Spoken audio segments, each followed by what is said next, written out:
میں نے دیکھا ہے کہ چونکہ ہم نے آٹزم پہ پروگرام بھی کیے ہیں اور اس حوالے سے ہم نے گفتگو بھی کی، بچے بھی آٹزم کے ہم نے دکھائے ہیں ان کے پیرنٹس کی کنسنٹ کے ساتھ، تو اس پہ بہت سے کوشچن بنتے ہیں۔ تو ایک کوشچن جو مجھ سے پوچھا گیا ہے اس کے اندر یہ ہے کہ آٹزم کے بچوں کو کچھ لوگوں کو خیال ہے کہ ان کو سنائی نہیں دیتا، یا ان کے جو کان ہوتے ہیں ان کے اندر بھی کوئی ایشو ہوتا ہے۔ تو اس کا چھوٹا سا جواب ہے جو میں دینا چاہتا ہوں،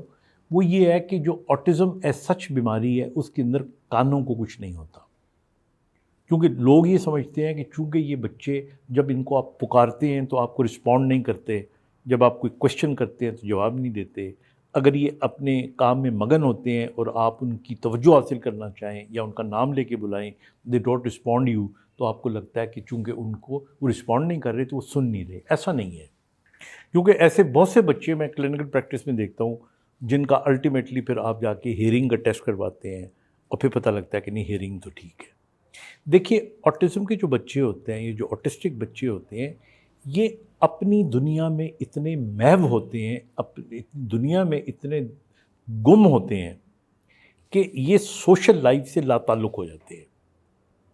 آپ جب آواز دے رہے ہوتے ہیں تو وہ اصل میں آپ کی طرف توجہ ہی نہیں ہوتی، ان کی توجہ اپنی کھیل کی طرف ہوتا ہے یا اپنی جو بھی وہ ایکٹیویٹیز کر رہے ہوتے ہیں۔ آپ نے دیکھا ہوگا کہ بعض اوقات یہ ریپیٹیٹیو موومنٹس کر رہے ہوتے ہیں، کبھی تالیاں بجا رہے ہوتے ہیں، کلیپ کر رہے ہوتے ہیں، کچھ کھلونے جو ان کی پسند کے ہوتے ہیں ان کے، کچھ لائٹوں والے، کچھ کلرز والے، ان کے اندر دلچسپی ہوتی ہے ان کی۔ کئی دفعہ یہ بیبلنگ کر رہے ہوتے ہیں، آپ کو لگتا ہے جیسے خود سے کوئی بات کر رہے ہیں، یہ چیزیں ریپیٹ کر رہے ہیں یہ۔ تو ایسی بہت ساری چیزیں ہیں جو یہ کر رہے ہوتے ہیں۔ تو اس وقت given at that time they are busy in their own activity and they're not listening to you، تو اس لیے آپ کو لگتا ہے۔ اسی طرح جب آپ ان کی اسپیچ تھراپی کے لیے ان کو بھیجتے ہو تو اسپیچ تھراپی بھی اس وقت کامیاب ہوتی ہے جب ان بچوں کے اندر کنسنٹریشن سپین بہتر ہو، اور کنسنٹریشن سپین جو ہے وہ بہتر کرنے کے لیے ان کی بیہیویئرل تھراپی بھی آپ کو کرنی ہوتی ہے، اور اس کے ساتھ میڈیکیشن بھی کرنی پڑتی ہے ڈپینڈنگ آن کہ how hyper is the child, وہ بھی کرنی پڑتی ہے۔ اور جب ان کا کنسنٹریشن سپین بہتر ہو جاتا ہے یا یہ توجہ تھوڑی زیادہ دینا شروع کر دیتے ہیں، پھر یہ فالو کرتے ہیں اور اسپیچ تھراپی بھی ان کے اندر کامیاب ہوتی ہے۔ بعض اوقات آپ جب اسپیچ تھراپسٹ کے پاس جاتے ہیں اور اگر کوئی ایکسپرٹ اسپیچ تھراپسٹ ہے تو وہ انڈر آل کنڈیشنز کچھ نہ کچھ ضرور کر سکتا ہے، کیونکہ ان کے ٹریٹمنٹ کا ایک بہت بڑا حصہ جو ہے وہ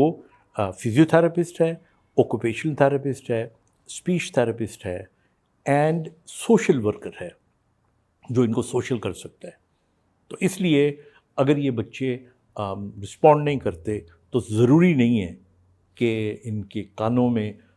کوئی نقص ہے یا they are hard of hearing. So that should be, I think that answers your question. Thank you.